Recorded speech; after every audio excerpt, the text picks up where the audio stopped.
आता आजची बैठक जी होती ती रवींद्र चव्हाण साहेबांनी ती बैठक केली होती आणि त्याचं सर्व जे महायुतीचे आमचे घटक पक्ष आहेत, शिवसेना आहे, राष्ट्रवादी आहे, इतर पण आहेत, त्यांची सगळ्यांची चर्चा ही चव्हाण साहेबांची वगैरे सगळ्यांची झालेली आहे.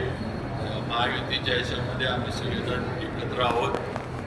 भाजप असेल, राष्ट्रवादी असेल, शिवसेना असेल किंवा अन्य आमचे घटक पक्ष असेल, आमच्यामध्ये कुठेही काहीही समन्वयामध्ये आणि उद्याच्या येणाऱ्या विधान परिषदेच्या मतदानामध्ये कुठली अडचण नाही. सर्व महायुतीचे नेते, मंत्री, आमदार आणि मतदार, जिल्हा परिषद, पंचायत समिती आणि नगरपालिका, नगरपंचायत हे मोठ्या प्रमाणावर म्हणजे सगळी ती मतं तर आम्हाला आमच्या भाजपच्या महायुतीच्या उमेदवाराला मिळतील. पण आम्हाला खात्री आहे की जो आमचा महायुतीचा आकडा आहे त्याच्या पुढं जाऊन आम्हाला मतं आमच्या उमेदवारांना नक्की मिळतील याची आम्हाला गॅरंटी. असं तुम्ही एकीकडे म्हणताय अडचण काहीच नाही. काल शंभूराज देसाई सुद्धा म्हणाले की कोणत्याही बैठकीचं निमंत्रण त्यांना मिळालेलं नाही आणि त्यामुळं मी असं अशा पद्धतीचा त्यांनी उपरोधक टोला मारला आहे.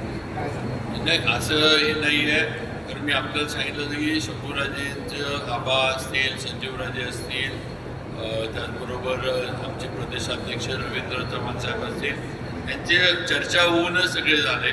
तर शंभूराजांशी मी स्वतः त्यांच्याशी पत्रकारांशी माझं फोनवरनं बोलणं झालं, संजीवराजांचं माझं बोलणं झालं. इवन आपले ग्रामविकास मंत्री जयकुमार गोरे साहेब पण त्यांच्याशी बोलले. किंवा आमच्यात समन्वय आहे. आमच्यामध्ये जे काही आहे ती चर्चा म्हणा किंवा जे काही निवडणुकीसाठी जो समन्वय ठेवला पाहिजे तो आमच्यात आहे आणि आम्ही सगळेजण महायुती म्हणून एकत्रच आहोत आणि एकत्रच एक दिलानंच मतदान आहे ते होणार आहे. एवढं मी आपल्याला सांगतो. आज बैठकीकडे पाठ का फिरवली त्यांनी? आजच्या बैठकीच्या बाबतीमध्ये मी सुरुवातीला सांगितलं की रवींद्र चव्हाण साहेबांचं आणि शंभूराजे असतील, मकरंद आबा यांची चर्चा होऊनच आजच्या बैठकीचं जे आहे ते नियोजन करण्यात आलेलं आहे. मला एक वेगळे आठ ठेवण्यात आले राष्ट्रवादी आणि शिवसेनेच्या पक्षाकडून अशा सूत्रांची माहिती आहे. जिल्हा परिषदेमध्ये दोन्ही पक्षांना सत्तेत घ्यावं आणि सव्वा वर्ष हे विभाग केलं जाईल असं सदस्यांचं म्हणणं आहे. ही अट जी आहे ही तुमच्याकडे झालेली आहे. अजून आमच्याकडं काही अशी कुठली अटी शर्ती आमच्या महायुतीमध्ये नाही आहेत आणि ते आम्ही सगळे एकत्रच आहोत.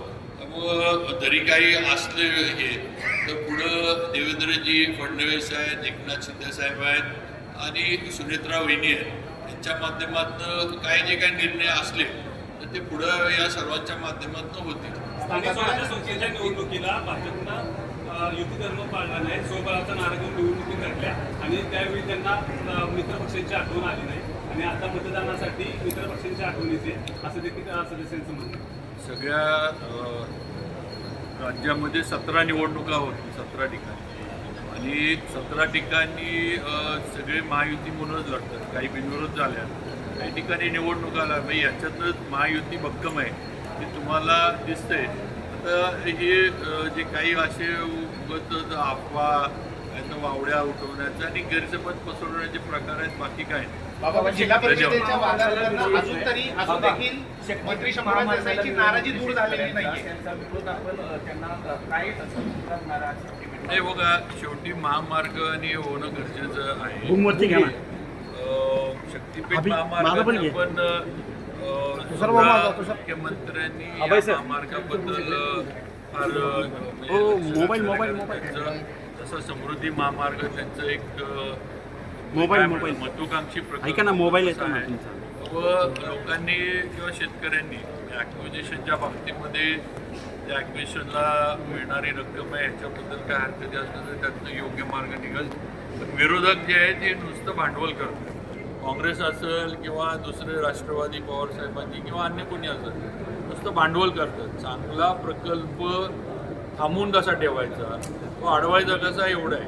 आज लोकांना जसं तुम्ही विरोधाचे बोलताय, जसं हे विरोधक हे राजकीय प्रणितून काहीतरी विरोध करतात, तसं या महामार्गाला पाठिंबा देणारे पण शेतकऱ्यांनी अनेक पत्र दिलेली आहेत. मग शेवटी याचा पण विचार केला पाहिजे. जयंत पाटील